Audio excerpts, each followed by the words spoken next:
Ministarstvo odbrane pozvalo je sve vojne obveznike koji žele da učestvuju u asanaciji terena u poplavljenim područjima Srbije da se jave centrima Ministarstva odbrane u svojim prebivalištima.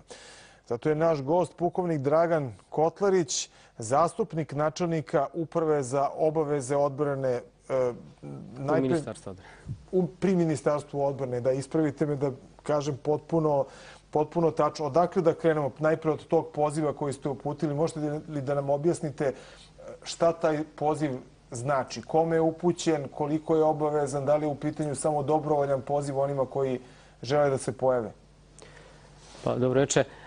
Ovaj poziv smo uradili, znači saopštenje koje je večeras dato na Radio televiziji Srbije i pozvali smo sve vojne obveznike na dobrovoljnom principu prijave se da učestvuju na sanaciji poplavljenih područja, znači na dobrovoljnom principu bez posebne finansijske naknade za to učešće. Oni treba da se jave centrima Ministarstva odbrane za lokalnu samoupravu prema mestu pribavilišta.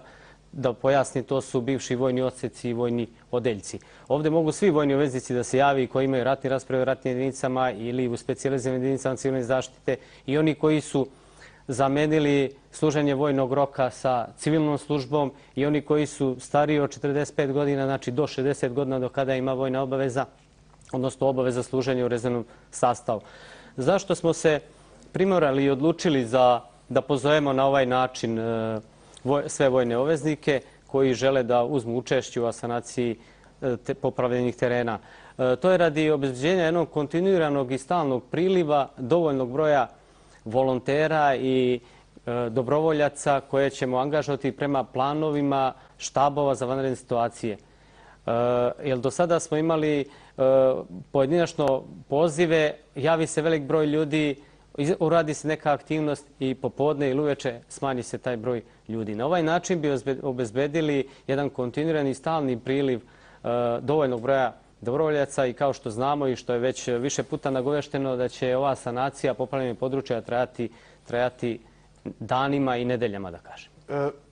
Pre nego što vas pitam o samom načinu na koji će ta sanacija da se obavlja, da vas pitam za moj slučaj, recimo, ja nisam siguran da uopšte znam više gde sam povezan, bio sam povezan nekada, ali to nije bila ova vojska, bila je JNA, ali gde ja sada, ako bih želao da se prijavim, gde bih ja trebao da se prijavim? Znači, uopšte ne znam da li imam bilo kakav raspored.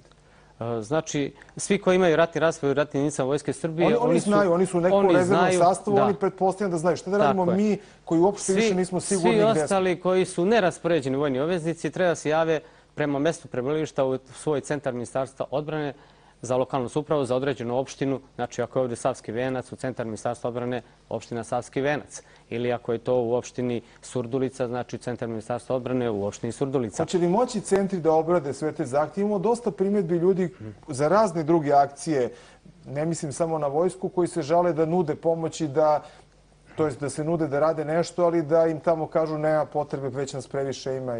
Znači, svi će uzeti, od svih će naši zaposleni uzeti osnovne te podatke za 5 do 10 minuta i oni će sa tim završiti to svoje prijavljivanje. Mi ćemo formiti te evidencije, tražit ćemo čak i posebne specijalnosti ili poslove koje znaju da vojni obveznici obavljaju. To će također biti evidentirano.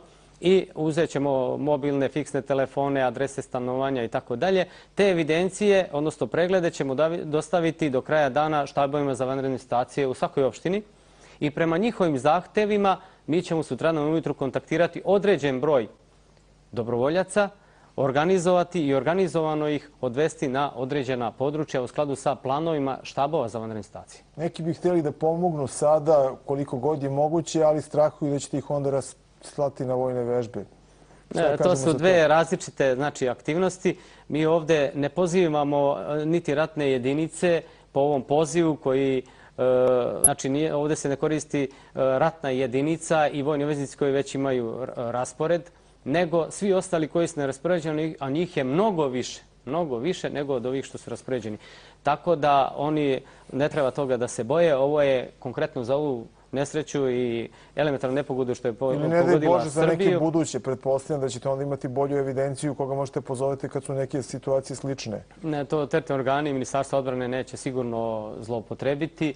Mi imamo sasvim dovoljno vojnih obveznika koji su raspoređeni, koji su mlađih godišta, a ovdje, kažem, mogu svi, čak i oni do 60 godina starosti, da se prijave i da uzmu učešće i koji su završili i civilnu službu. Znači, i oni su poželjni da se jave na ovaj poziv i da se prijave u centrima Ministarstva odbrane prema mestu prebivališta. Šta očekujete da oni koji se prijave rade?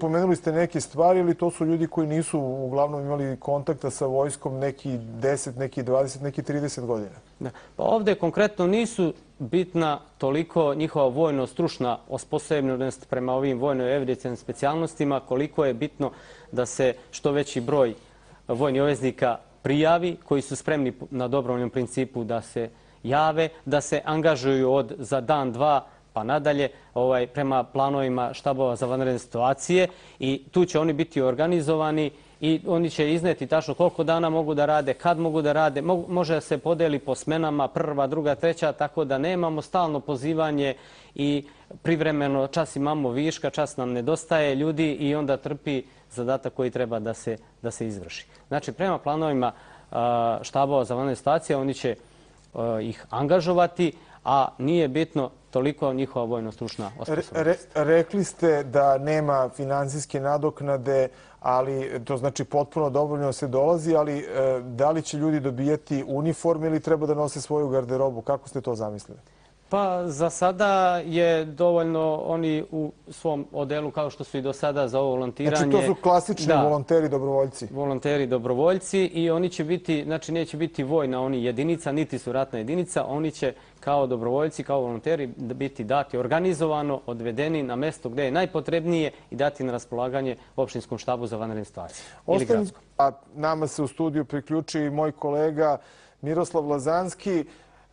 Miroslav, hvala ti što si došao. Da pitam najpre, da završim sa pukovnikom. Ostalo mi je ono pitanje o tome šta će ljudi raditi. Rekli ste asanacija terena, to je glavni posao koji treba da se obavi. Šta to tačno znači u ovom slučaju? Asanacija u ovom slučaju, asanacija poplavljenih područja znači raščišćavanje ruševina, starih automobila, smeća, blata, zemlje, mulja, uginule stoke i na kraju, kad se sve to raščisti, ide znači specijalizirana jedinica Vojske Srbije, to su jedinice ABHO koje će izvršiti dezinfekciju i dezinsekciju. Jel možete vi da obučite te dobrovoljce dovoljno dobro da oni to mogu da urade bezbedno po sebe najpre i pretpostavljam da to treba da rade ipak sa nekom opremom? To će biti, ti poslovi će se raditi pod stručnim nadzorom stručnih službi. Tu će prema planovima štabova za vanredne situacije biti angažovani i gradski zavodi zaštitu zdravlja i domovi zdravlja i veterinarske službe, a na kraju znači specijalizirane jedinice Vojske Srbije koje će vršiti dezinsekciju zemljišta. Kako je vaša preporuka onima koji kažu ja ću sam svoju štalu ili svoju njivu da počistim, ne treba meni niko drugi da dolazi da to radi umjesto mene, ja tu ceo život živim?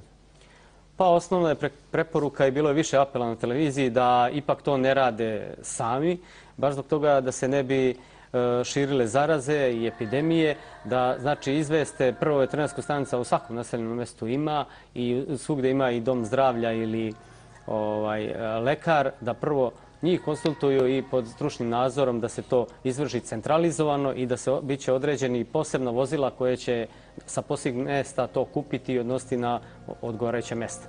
Ima recimo jedno od mjesta je u Inđiji i tako da. Ovdje konkretno za Beograd. Miroslave, stigao sam samo da preletim tvoj tekst u Politici u kome si, imam utisak, bio malo kritičan u odnosu politike prema vojsci, odnosno misliš da se sada pokazuje da je možda vojska trebala da bude nešto, ne mogu da kažem snažnija, ali nešto, ne mogu čak i da kažem opremljenija. Zapravo šta? Ja sam isto bio u dilemi da li je sad trenutak baš da se iziđe sa takim ocenama i observacijama, ali Mislim, bojim se da kad se ovo prođe, da opet se ne nastavi sve po starom. Naime, dobro da je ovdje i pukovnik da čuje. Vojska je posle 2000. godine potpuno transformisana u duhu 3 misije. Znači, misija prvo čuvanje teritorije, drugo misija pomoć narodu, to je ova misija u elementarnim nepogodama, i treća je misija mirovne misije širom sveta. Bojim se da ova treća misija došla u prvi plan i da je ovaj zadatak pomoć narodu u elementarnim nepogodama na neki način stavljen u drugi plan, barem do sada. Naime, u zadnjih 20 godina u vojsku se jako malo ulagalo. Skandalozan je ovaj snimak. Ja bih volio da režija ponovi ovaj snimak. Helikopter koji na užetu vuče spasioca i onoga koji se spašava. Znači, mi u ovom času nemamo ni jedan helikopter koji ima uže, odnosno koji ima onu sajlu vitlo da uvuče onoga spasioca i onoga koji se spašava u sam helikopter. Nego mi smo prisiljeni da helikopter leti, da se ovaj ljulja na kraju tog užeta kao pajaco u cirkusu.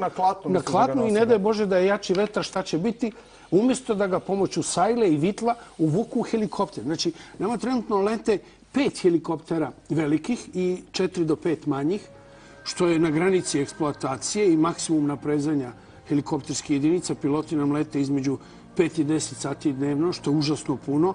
6. helikopter pokušavamo da osposobimo. Govoriš o ovim danima sad baš. Ovim danima, da. Što znači da je nivo zastupljenosti transportnih helikoptera, spasilačkih helikoptera u našoj vojsci jako mali.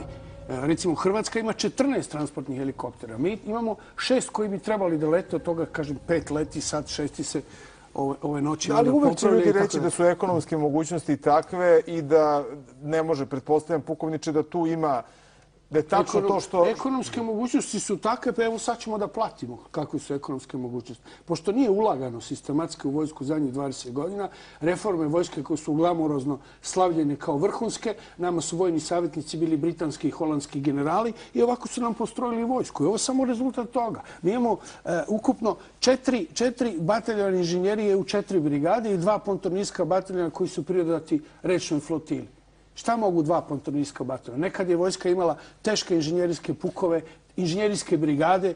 U državi koja ima ovakve vodotokove, gde civilna vlast nije se uopšte brinula zadnjih 20, možda i više godina o tome da se ti vodotokovi urede kako treba, da ne dođe do ovakve katastrofe, vi vojsku postrojite tako da inženjeriju potpuno jednostavno minimizirate. Vi znate da mi nemamo uopšte školski centar inženjerije. Nekad je školski centar inženjerije u bivšoj Jugoslaviji bio u Karlovcu. Posle je preseljen u Šabac, pa u Brenovac, pa ga sad nema. Pa nemamo ni upravu inženjerije.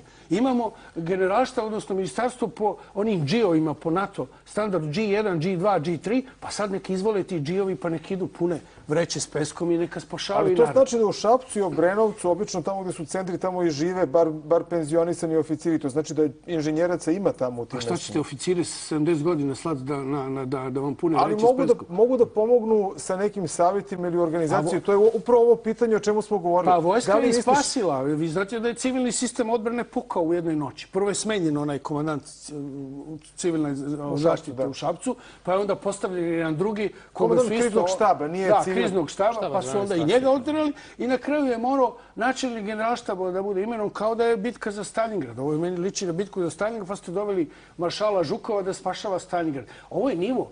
Da, ali imaš bitku sa stihijom koja se ne ponaša po vojničkim pravilima. Potpuno nepredvidiva i mnogo jači neprijatelj. I to je pitanje da li...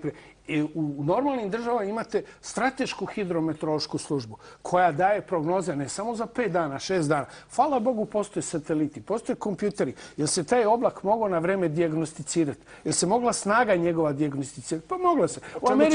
U Americi imate procene, ide uragan taj i taj, snaga vetra takva i takva, količina padavina i takva. I opet se dogode velike nesreće i velike katastrofe. Ali je barem tamo nacionalna garda uradila sve što je mogla. Ovdje vojska jednostavno imala ni materijalna sredstva. Znate, na vojnim otpadima koje su količine aluminijskih čamaca? Pa nemoguće da je glavna vest na televiziji da su 2 amfibije stigle u Šabac. Pa gde su te silne amfibije koje je vojska imala? Srbija je nasledila najveći deo kopnene vojske bivše Jugoslavije. U tim inženjerijskim bataljonima je bilo od 8 do 10 amfibija. Kako sad to nema tih amfibija, 2 amfibije svega stigle u Šabac, mi to slavimo. Evo, to je taj prizor, helikopter.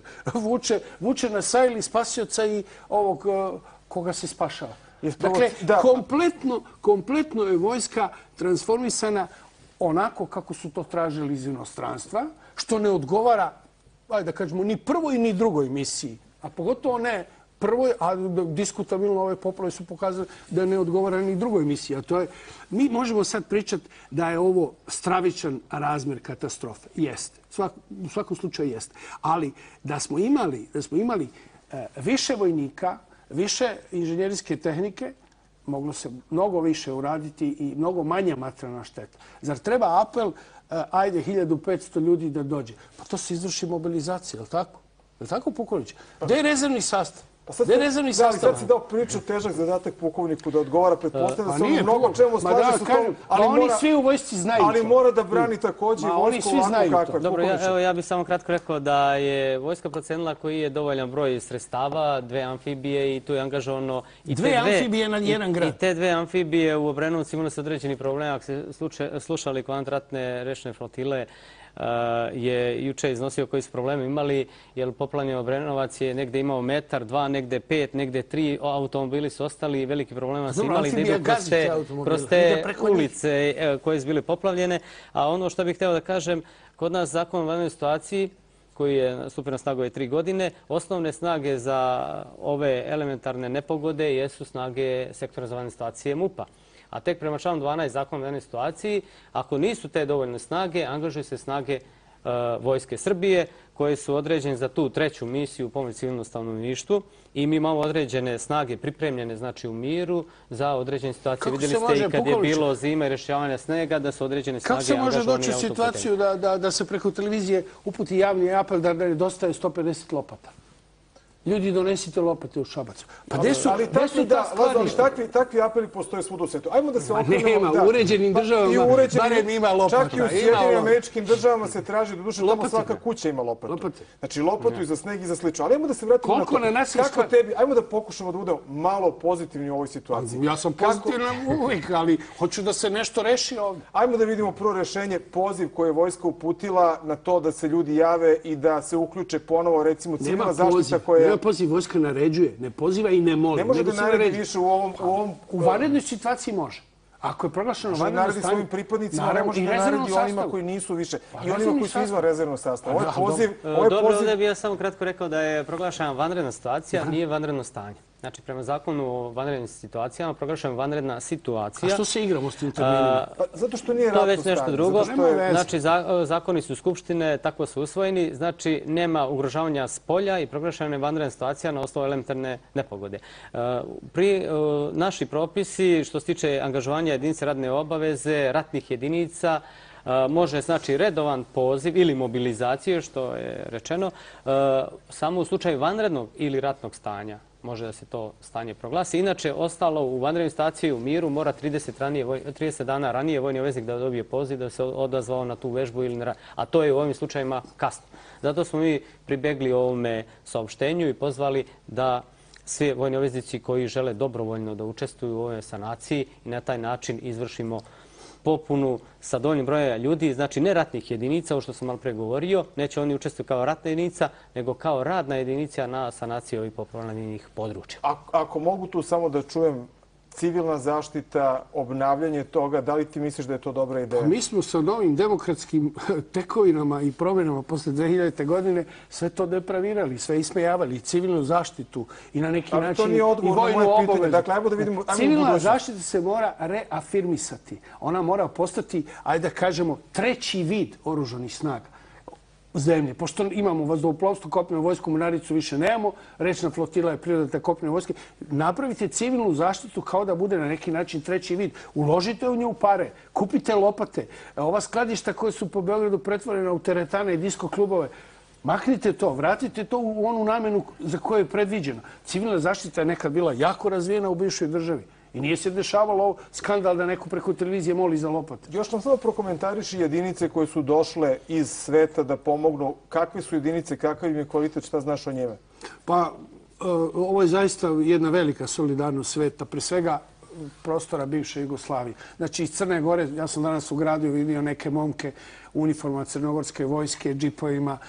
Jako lepo su izgledali i baš mi je drago. Oni su došla je vojska iz Slovenije sa helikopterima. Znači, treba istaknuti pre svega Ruse koji su prvi reagovali sa nekoliko aviona, helikopterima. Evo, Rusi dovoze helikoptere, kamove koje mi imamo na aerodromu u Surčinu, u muzeju, koje niko nije hteo da da sredstvo da se ti helikopteri upravo pretvore u helikoptere spasilačke, jer političari tu ne vide neki svoj politički interes. Znači, Rusi su sjajno reagovali, Evropska unija također, Hrvatska je poslala svoj spasilački tim u situaciji kad i oni imaju poplove, što treba zaista pozdraviti. Makedonci su sjajno reagovali. Tako da, hajde kažemo, ovo je trenutak kad se bivša Jugoslavija ujedinila u nesreći. To je, ajde da kažemo, još jedna potvrda da smo, nažalost, kad su ovakve situacije, ipak upućeni jedni na druge. I da tu mora da postoji ta regionalna saradnja. Jer kad pogledate, sve republike su priskočile, plus, kažem, ove druge zemlje, Izrael, ne treba zaboraviti, evo i Francuzi šalju, Rusi su, kažem, fantastično uskočili, vrlo profesionalno. Evo vidim da im avioni stalno sleću. Kažu, u Nišu je velika gužva, samo se sleće jedan avion za drugi. Svet je zaista pokazao veliku solidarnost sa Srbijom. Biće tu, naravno, i nekih kritičkih tonova prema nekim državama velikim koje se baš nisu iskazale u prvom trenutku. Ne znam, imaju još šansu da poprave utisak. Ali ono što treba da bude zaključak ove cele katastrofe, da političari jednom sednu, da kompetentne ljude koji imaju znanje dovedu na prava mesta, da se ne igraju sa civilnom zaštitom, jer ovo je sad mnogo veća cena koja je plaćena u štetama nego da se ulagalo i u inženjerijske jedinice i u civilnu zaštitu i tako dalje. I da se napravi jedan strateški plan odbrane rata protiv elementarnih nepogoda u Srbiji. Mi ćemo imati možda ove godine i problem sa požarima, također. Isto. Verujem da će mnogi od političara, da mnogi od njih misle slično kao i ti, osim što možda im ne odgovara tvoj ton koji si imao u ovome trenutku. Znači, kako neće biti to kad gledamo ovo dve amfibije u jednom gradu?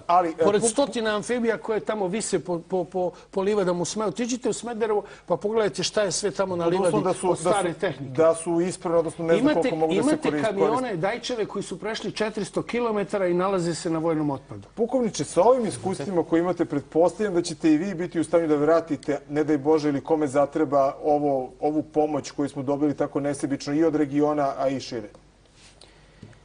Pa jasno, vjerojatno će deo tih sredstava ostati u vlasništvu Vojske Srbije i normalno ovdje su angažovani velik deo sredstava, istrošeni resursi i potrebno je to planski do kraja godine i iduće godine obnoviti.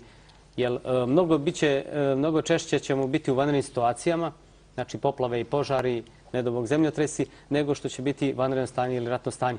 Tako da treba ove resurse koje je vojska sada utrošila u što kraćem vremenu planski i organizovano, znači da se popuni tim sredstvima. Ali tu se morate, pukovniče, vi se kao institucija, morate kao Ministarstvo odbrane, kao vojska, morate se izboriti za veći vojni budžet. Sa ovim parama više ništa ne možete.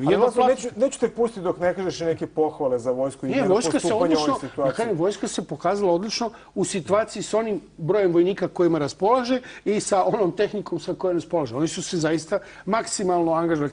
Kad mora specijalna brigada da dođe da postavlja vreće s peskom, pa to onda kraj. To onda kraj. Ja ne znam šta je drugo još moglo da se... Sve snage odbrane su uzele, tako i protiterorističke jedinice i specijalne. Ako mora načelnik generalštaba da komanduje, to je nivo komandovanja komandanta brigade ili komandanta garnizona. Ali situacija je zaista bila dobro i te vanrednosti da... Sve to stoji, ali sve se to moglo na neki način predvidjeti. Mi smo imali rečnu flotilu vrlo jaku, a onda su u vreme demokratskih ministara odbrane 2 minolovca prodata vlasnicima kafića u Brčkom, prodato ovako i to 2 moderna minolovca. Ne kažem da bi minolovci sad odigrali neku ulogu, ali rečna flotila je također svedena na jedan najnužniji deo. U situaciji kad znamo da je država ispresicana rečnim tokovima. Zašto se nije išlo na tu komponentu inženjerije koja je upravo imate 2 pontonirska baterija.